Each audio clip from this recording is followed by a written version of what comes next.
மானம் பெரியதென்று வாழும் மனிதர்களை மான் என்று சொல்வதில்லையா?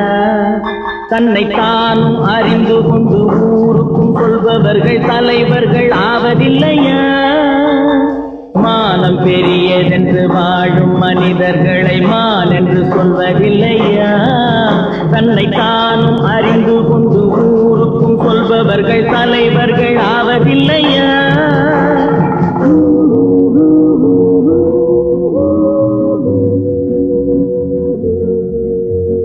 உன்னை அறிந்தால் நீ உன்னை அறிந்தால் உலகத்தில் போராடலாம். உயர்ந்தாலும் தாழ்ந்தாலும் தலை வணங்காமல் நீ வாழலாம்.